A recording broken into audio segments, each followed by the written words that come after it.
നമസ്കാരം. നരേന്ദ്രമോദിയുടെ സൈപ്രസ് സന്ദർശനം സത്യത്തിൽ പാകിസ്ഥാനെ സഹായിച്ചതിന് തുർക്കിക്ക് കിട്ടിയ വമ്പൻ അടിയാണെന്ന് പറയാം. മറ്റൊരു തരത്തിൽ പറഞ്ഞാൽ ഇന്ത്യയുടെ തന്ത്രപരമായ നീക്കമെന്ന് മോദിയുടെ സന്ദർശനത്തെ വിശേഷിപ്പിക്കാം. പ്രധാനമന്ത്രി നരേന്ദ്രമോദിയുടെ 3 രാഷ്ട്രങ്ങളുടെ വിദേശ സന്ദർശനത്തിന്റെ ഭാഗമായാണ് മോദി സൈപ്രസിലെത്തിയത്.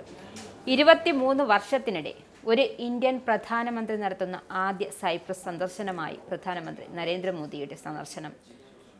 സൈപ്രസ് പ്രസിഡന്റ് നിക്കോസ് ക്രിസ്റ്റോഡൌളിന്റെ ക്ഷണപ്രകാരമാണ് ഈ സന്ദർശനം. 1974 തുർക്കി സൈപ്രസിന്റെ 1/3 ഭാഗം കൈയടക്കിയതിനു ശേഷമുള്ള ഭൂരാഷ്ട്രീയ സാഹചര്യങ്ങളിലെ പ്രത്യേക പ്രാധാന്യം ഇത് അർഹിക്കുന്നു. കഴിഞ്ഞ മാസം ഇന്ത്യയുടെ ഓപ്പറേഷൻ സിന്ദൂർ എന്ന സൈനിക നടപടിക്കെതിരെ പാകിസ്ഥാന് തുർക്കി ഡ്രോണുകൾ ഉൾപ്പെടെ നൽകി പിന്തുണച്ചിരുന്നു. ഇതിനുള്ള നയതന്ത്ര മറുപടിയായാണ് മോദിയുടെ ഈ സന്ദർശനം വിലയിരുത്തപ്പെടുന്നത്. സൈപ്രസ് സന്ദർശിക്കുന്നതിലൂടെ ഐക്യരാഷ്ട്രസഭയുടെ നിയന്ത്രണത്തിലുള്ള ബഫർ സോൺ സന്ദർശിക്കുന്നതിലൂടെ തുർക്കി വിപുലീകരണത്തിനെതിരെ സൈപ്രസുമായുള്ള ഐക്യദാർഢ്യത്തിന്റെ വ്യക്തമായ സന്ദേശമാണ് മോദി നൽകുന്നത്. കശ്മീർ ഭീകരത, UNSC പരിഷ്കാരങ്ങൾ എന്നിവയിൽ ഇന്ത്യയുടെ നിലപാടുകളെ സൈപ്രസ് ശക്തമായി പിന്തുണയ്ക്കുന്നതും ഈ യോജിപ്പിനെ കൂടുതൽ ഉറപ്പിക്കുന്നു. തുർക്കിയുടെ ഉറച്ച നിലപാടിനെ എതിർക്കുന്ന ഒരു പ്രധാന പ്രാദേശിക കക്ഷിയുമായി ഒത്തുചേർന്ന് ഇന്ത്യയുടെ മെഡിറ്ററേനിയൻ തന്ത്രത്തെ ഈ സന്ദർശനം ശക്തിപ്പെടുത്തുന്നു. ഓപ്പറേഷൻ സിന്ദൂറിന്റെ പശ്ചാത്തലത്തിൽ തുർക്കി പാകിസ്ഥാന് നൽകിയ പിന്തുണ ഇന്ത്യ തുർക്കി ബന്ധത്തിൽ വിള്ളലുണ്ടാക്കിയിരുന്നു. തുർക്കിയുടെ നിലപാടിനെതിരെ ഇന്ത്യയിൽ പ്രതിഷേധവും തുർക്കി ഉൽപ്പന്നങ്ങൾ ബഹിഷ്കരിക്കാനുള്ള ആഹ്വാനവും ഉയർന്നിരുന്നു.